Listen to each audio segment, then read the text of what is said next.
Welcome to Commander Connect, where I connect with players and play Commander. If you want to get in on one of these games, check out the Patreon. Today I'm playing my Bruce Tormod partner deck. It's a Mardu Spellslinger shell built around Sunforger, aiming to use instants and sorceries and put them back on the bottom of my deck to get Tormod value and reuse the effects for Sunforger. T is playing the Caesar Precon without any edits. Ben is playing Karametra Good Stuff with some landfall sub-themes. And Guru is playing good old Nine Fingers as a gate deck. Guru starts with a gate and we're off to the races. Just some lands for everybody for turn 1.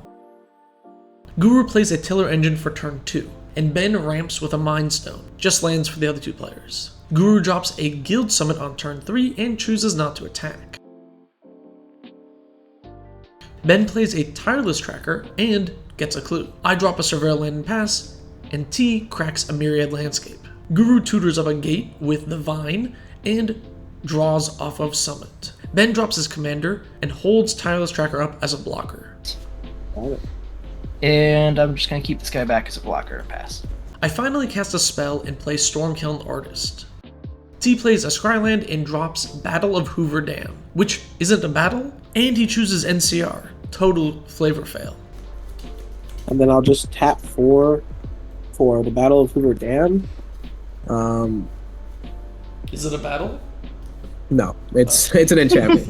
When it enters the battlefield, I choose NCR or Legion. Let me see. I'll choose NCR. What the It's heck, basically in your just- Legion deck? Guru drops 9 Fingers for his turn. Ben ramps a ton with Sad Robot. Realizing my hand is mostly garbage, I wheel away 5 of the cards with Valakut Awakening. Then I play Fable of the Mirror Breaker off of a treasure I get from the Stormkiln Artist. T then drops a Wasteland Raider with Squad, making everyone sacrifice 2 creatures. Then he passes. Guru throws 9 Fingers at T and searches the top 9 for a gate. Then a Pier's Whim causes T and I to lose our enchantments. Ben got the friend mode though. Yeah. That's about it. T, you are a foe, so you need to sacrifice an enchantment or artifact. Yes. I'll be Rick Battle does of the Hoover Dam. same. Sacrifice the thing. Fable. And then I think your friend. Oh, thank you. What? I will remember this. Yeah, Fallout style. Probably because Ben could just sacrifice a clue and lose nothing of value, so Guru played politics here.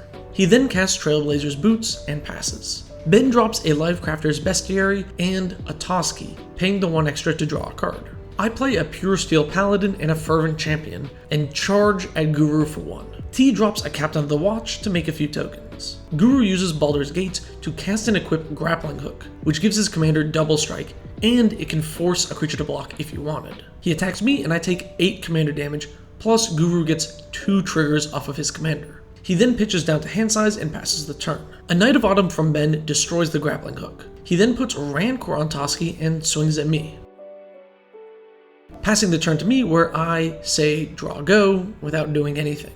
T plays his commander and Kellogg, who has nothing to do with Serial. He then attacks with 1 token and Kellogg to trigger his commander. Then he ships the turn. Guru equips the boots and attacks Ben unblockably. Ben draws a card with a clue in response. And Guru has 9 gates, so if this connects, he will draw 9. And it hits! 9 cards to hand. Ben takes 4, commander. Yep.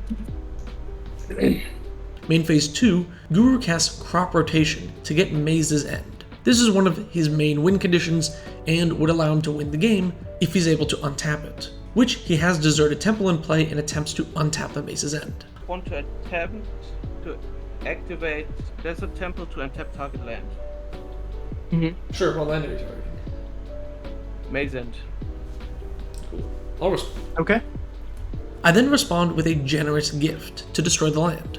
Guru responds by making 9 blue mana with Baldur's Gate, and then casts Pull for 7 to find a counterspell. I then Lapse of Certainty to counter Pull, and without Maze's End, Guru is forced to pass. Next turn, Ben drops a Void Winnower and puts some Swiftfoot Boots on it. Then he hits Guru with Toski and T with the Winnower, then passes the turn. Back to me, I draw a land, and since both of my commanders have an even mana value, I can't cast them because of the Void Winnower, so I just pass the turn. Over to T, who makes 8 tokens with Secure the Waste, and after doing a little bit of combat math, he he decides to swing Caesar and 4 tokens at Guru, plus Kellogg and the captain at Ben. Then T makes tokens with Caesar and burns Guru for an extra 13. In this video, if you're wondering what happened to one of those tokens, it's because Guru blocked with his token. We kind of forgot about the Void Winnower there.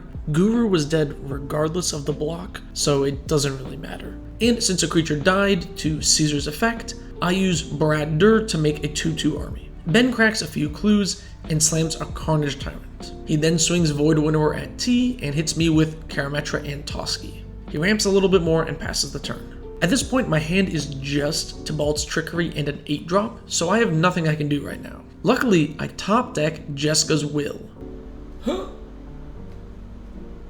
Not a bad hit. Okay. Deluge is pretty solid. Deluge That's does. what you were asking for. Yeah, it costs so much Yeah. life. Oh, bruh. Alright. Just 9. And I hit Soul Ring, Hurl Through Hell, and Toxic Deluge. I decide I have no choice other than paying 9 life into Toxic Deluge to wipe the board. Oh yeah. Just going to 6. I got a Deluge for Holy 9. shit. Let's go. Alright, I got no That's responses. And I guess that would probably kill Karametra too, because she would still be a creature, right? Yeah.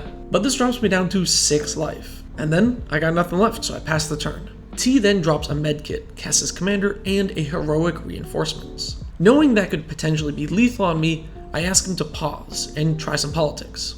And then until end of turn, my creatures gain haste and +1/+1. Oh wow, nice. Ooh, I'm gonna pause on that real quick. Yeah, yeah. Yeah. What if I don't swing at you? What if I promise not to swing at you? Oh, if you don't swing at me, this turn. That then, still seems pretty dangerous, but whatever. I don't. What am I gonna do? Yeah, sure. If get you don't to- swing at me this turn, I'm not. I promised. Alright. Okay. Oh, you're not gonna hit me con- with Caesar's ability, are you? No, Okay. I mean that wouldn't even kill you. Alright, then yeah, I'm good. Okay, then I will just swing out on Fairmain for 5 to 9. 9 damage. And I'll use Caesar's effect. I'll sacrifice 1. Oh wait, so you'll take 11 damage, actually. alright. After confirming Ben was the target, I hold onto my Tibalt's Trickery, and Ben takes some damage. Then the turn goes to him. Ben drops an Avenger Zendikar, making 16 plants. He then plays a Topiary Stomper, which gets him a land, making all the plants 1/2s. Then Ben puts the boots on the Avenger and casts Rancor. I then play a little bit more politics. Okay. Well, hold up. Were you tagging me with the Avenger? Probably not. No? No, I don't think so. Alright, if you don't attack me this turn, I will no response. Alright, cool. Then Ben hits T, Ben plays a land for turn, and makes the tokens into 2/3 plants. He taps out for a Temur Sabertooth and passes. I don't know. In my mind, Avenger of Zendikar plus Temur Sabertooth was very cool, but it costs a bajillion mana to do that loop, so like... I think it's not even it's really still that good. cool. The turn comes back to me, and I play that 8-drop, which has been rotting in my hand for basically all game. And it's an Insurrection, allowing me to steal every creature on the board, give him haste, untap him. And to really seal the deal, I even had a land to turn those plants into 3/4s, and I swing for a lot of damage. This game was a lot of fun. Honestly, I sort of stole the win. I never saw a tutor for my Sunforger or really that much card draw, and other than stopping 1 win plus that board wipe, I didn't do a whole lot. But sometimes you can win that way. I was never the threat, and by threatening removal on the last 2 turns, I was able to survive 1 extra turn rotation and cast Insurrection. Thank you so very much for watching. Let me know what you thought about this game in the comments below, and if you want to see more gameplay videos like this in the future. If you want to see the full VOD, it's up for patrons on my Patreon. And so is the other game we played earlier before this. And if you want to be in the next game, check out my Patreon.